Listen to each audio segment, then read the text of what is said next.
বন্ধুরা, এই টিউটোরিয়ালে আমরা দেখব আমরা যে পোস্টের সাথে কারেসপন্ডিং ট্যাগস মানে পোস্টের রিলেটেড ট্যাগ আমরা যেই এখানে সেভ করেছি পোস্ট ট্যাগস টেবিলে, এটার সাথে কিন্তু আমাদের পোস্টের রিলেশনশিপ আছে, যে রিলেশনশিপ আমরা পোস্ট মডেলে ডিফাইন করে রেখেছি। দেখুন এই যে ট্যাগ, তো এইটা আমরা কিভাবে হচ্ছে এখন আমাদের যে পোস্ট আছে, পোস্টের লিস্ট আছে, আমাদের টেবিল আছে, এইখানে কিভাবে আমরা হচ্ছে সেই ট্যাগটা দেখাতে পারি, এবং আমাদের পোস্টে কিন্তু ক্যাটাগরিও আছে, সেই ক্যাটাগরিটাও আমরা কিভাবে এখানে দেখাতে পারি সেটা আমরা দেখব। তো চলুন আমরা যদি এখন পোস্ট কন্ট্রোলারে যাই, অ্যান্ড পোস্ট কন্ট্রোলার না, আমরা যদি ইন্ডেক্সে যাই এবং এইখানে দেখুন আমরা আরও দুইটা কলাম নেব, সেটা হচ্ছে টাইটেলের পরে একটা হচ্ছে ক্যাটাগরি, অ্যান্ড দেন ক্যাটাগরি, এবং আপনারা অলরেডি এগুলো জানেন, আমি এগুলো শিখে ফেলেছি এবং আশা করি আপনারা করেও ফেলেছেন। ট্যাগস, তো দেখুন আমরা এখন যদি ক্যাটাগরি, টাইটেলের পরে আমাদের ক্যাটাগরি ছিল, তো আমি এখানে টিডি নিচ্ছি, অ্যান্ড দেন এখানে আমরা কি করব, পোস্ট, পোস্টের সাথে রিলেশনশিপ ছিল কি, পোস্টের সাথে রিলেশনশিপ ছিল ক্যাটাগরি, দেন ক্যাটাগরি টেবিলে ক্যাটাগরির নাম কি, ক্যাটাগরি টেবিলে দেখুন ক্যাটাগরি টেবিলের ক্যাটাগরির নাম কি আপনারা জানেন, ক্যাটাগরি টেবিলের ক্যাটাগরির নাম হচ্ছে নেম। আমরা এই নেমকে দেখাবো, যে জন্য আমরা এখানে নিব কি নেম, ঠিক আছে। আর যদি নেম না থাকে তখন কি হবে, এটা এই ইরোরও কিন্তু আপনাকে হ্যান্ডেল করতে হবে, ঠিক আছে। তো দেখুন আমরা কিন্তু ক্যাটাগরি নেমটা দেখতে পাচ্ছি যে হচ্ছে টেকনোলজি, বাট ট্যাগটা আমরা দেখতে পাচ্ছি না, কারণ এখানে ট্যাগ আমরা এখন ইনপুট দিই মানে ইকো করে নাই। তো দেখুন ক্যাটাগরি টেকনোলজি কিন্তু আমরা দেখতে পাচ্ছি। তো এই অবস্থায় ধরুন ক্যাটাগরির নেমটাকে আমি ডিলিট করে দিচ্ছি, যেহেতু এখানে টেকনোলজি আছে। সাপোজ মনে করেন আমি একটা জন্য ল্যাঙ্গুয়েজ, আমি এটাকে ইমটি করে দিলাম, চেক করে দিয়েছি, কিন্তু তাহলে এখানে কি হবে, এখানে কিন্তু এটা দেখাচ্ছে না, ঠিক আছে। তো এটা কিন্তু অন্য ভার্সনে হলে, লারাভেলে কিন্তু অন্য ভার্সনে এরর জেনারেট করতে পারে। তো দেখুন এখানে আপনি কি করতে চাচ্ছেন, আপনি কোনো একটা মেসেজ দিতে চাচ্ছেন, তখন কি করবেন, ডাবল কোয়েশ্চেন মার্ক দিবেন, ঠিক আছে। ডাবল কোয়েশ্চেন মার্ক দিয়ে এখন আপনাকে এখানে কিন্তু জাস্ট একটা মেসেজ দিচ্ছেন যে নট ক্যাটাগরি, মানে নাই আর কি। তো এখন দেখুন আমরা যেগুলোর জন্য ক্যাটাগরি নেই সেগুলোর জন্য এন বাই স্ল্যাশ এ দেখাবে।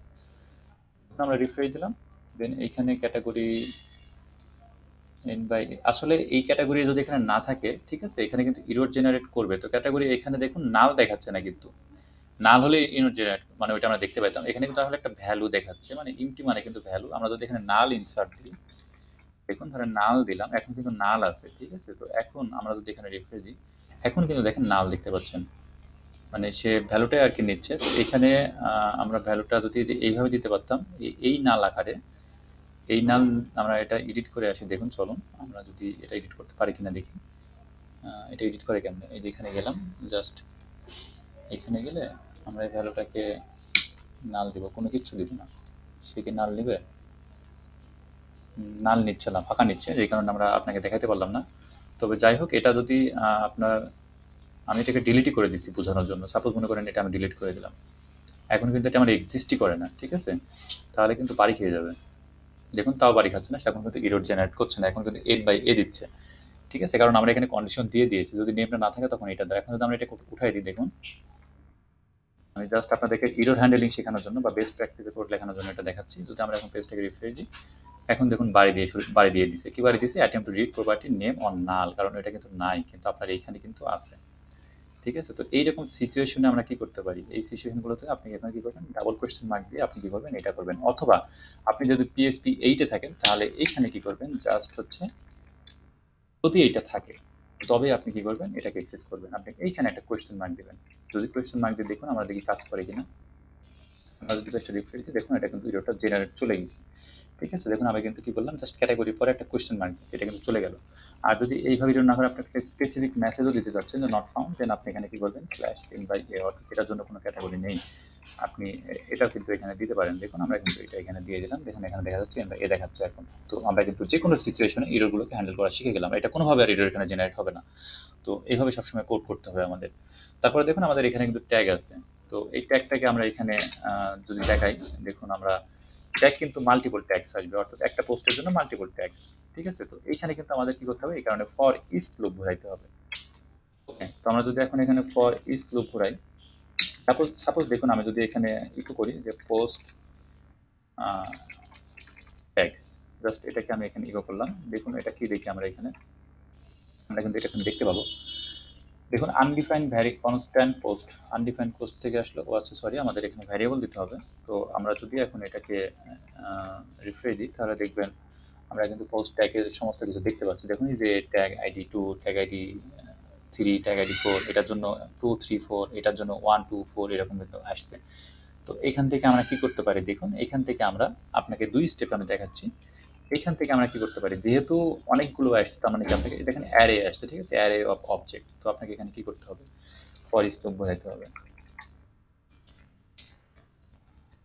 ফর ইচ, ঠিক আছে? ফর ইচ লুপ বোঝালেন, দেন আপনার এখানে কি আছে, পোস্ট ট্যাগস, দেন আপনার আইটেম। আপনি এখানে কি করবেন, জাস্ট ইকো করে দিবেন আইটেম নেম। ওকে। তো দেখুন আমাদের কিন্তু এখন এটা এখানে দেখাচ্ছে যে এই পোস্টের টাইটেল এইটা, এই পোস্টের ক্যাটাগরি নাই, এই পোস্টের ট্যাগ হচ্ছে পিএসপি রুবি পার্ল, এই পোস্টের ট্যাগ হচ্ছে লারাভেল পিএসপি, এবং এখানে স্ট্যাটাস হচ্ছে এইটা। তো এখানে মনে করুন আপনার 10টা পোস্ট আছে, ঠিক আছে? 10টা পোস্ট এখানে আপনার আছে। 10টা পোস্ট যদি আপনার এখানে থাকে, তাহলে আপনি কিভাবে হচ্ছে এই পোস্ট হচ্ছে এখানে মনে করেন 10টা পোস্ট আছে এবং 10টা পোস্টে 3টা করে ট্যাগ আছে, তাহলে 10টা পোস্টের জন্য আপনার এখানে 30টা লুপ ঘুরবে। কারণ এটার জন্য 3টা, এটার জন্য 3টা, এটার জন্য 3টা, এটার জন্য 3টা, এরকম 10টা রো নামছে, এবং ওগুলোর জন্য কি করছে 30টা লুপ আপনার এখানে ঘুরতেছে। কারণ এটার জন্য 3টা লুপ ঘুরবে, তারপরেরটার জন্য আবার 3টা লুপ ঘুরবে, তারপরেরটার জন্য আবার 3টা করে লুপ ঘুরবে। তার মানে আপনার এখানে অনেকগুলো 30টার মতো কিন্তু লুপ ঘুরে যাচ্ছে। তো আমরা এখানে কি করবো, লুপ ঘুরাবো না। মনে করবেন মানে কোডিং এ সবসময় চেষ্টা করবেন উইদাউট লুপিং আপনি কিভাবে ডাটা প্রিন্ট করতে পারেন। যেরকম এখানে লুপ ছাড়া আমরা কিন্তু ডাটা প্রিন্ট করতে পারবো না, যে কারণে লুপ আমাদের এখানে লাগবেই। যেহেতু অনেক লুপ যেন না ঘুরে, যে কারণে আমরা কি করি, আমরা তখন ডাটাটাকে এই যে পেজিনেট করে ফেলি। এই পেজিনেট করার কিন্তু একমাত্র একটাই কারণ, যেন সার্ভার ডাউন না হয়ে যায়, ঠিক আছে? যদি অনেক ডাটা হয়ে যায়, অনেক লুপ ঘুরে, তখন কিন্তু সার্ভার ডাউন হয়ে যায়, ঠিক আছে? তো মানে ডাটা শেষও করতে পারে না, ব্ল্যাঙ্ক পেজ চলে আসে তখন, বা ঘুরতেই থাকে এরকম। তো এই জন্য আমরা এখানে কি করবো, এই ডাটাটাকে আমরা এইভাবে লুপটাকে অ্যাভয়েড করে ফেলবো, ঠিক আছে? তো জাস্ট দেখুন আমরা এই ম্যাজিকটা এখানে কি করতে পারি, দেখুন পোস্ট ট্যাগস আমরা এখান থেকে কি করব, প্লাগ করব, ঠিক আছে? প্লাগ করব কি, tag name, just post tags name করলাম আমরা। দেখুন আমরা এখন কি দেখতে পাই, আমরা যদি পেজটাকে রিফ্রেশ দিই, তাহলে দেখুন এখানে দেখতে পাচ্ছি PHP Ruby Perl and Laravel PHP আমরা দেখতে পাচ্ছি, বাট এটা কিন্তু অ্যারের মধ্যে আছে। তো আমরা কিন্তু এইভাবে দেখতে চাচ্ছি না, এবং এটার জন্য কোনো ট্যাগ নেই, তাই আমরা এখানে ফাঁকা দেখতে পাচ্ছি। তো এটার জন্য এই যে এখানে যে অ্যারে দেখতে পাচ্ছি, তো অ্যারেটাকে আমাদের কি করতে হবে, আমরা কিন্তু এটা ওই ফরম্যাটে দেখতে যাচ্ছি। তো এখন আমাদের কি করতে হবে, এইটাকে জাস্ট আমরা কি করবো, আপনারা জানেন যে অ্যারে থেকে স্ট্রিং এ কনভার্ট করার জন্য আমরা ইমপ্লোড ফাংশন ইউজ করে থাকি, ইমপ্লোড, ঠিক আছে?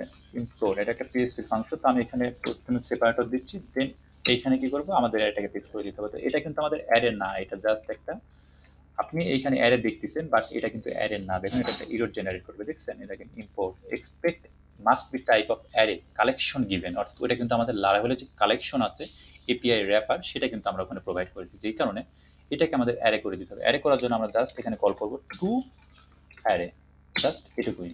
এটুকু করে আমরা যদি এখানে করি, তারপর দেখুন উইদাউট লুপিং আমরা কত চমৎকারভাবে আমাদের ডাটা এখানে শো করে দিলাম। দেখুন চলে আসছে PHP Ruby Perl and Laravel PSP.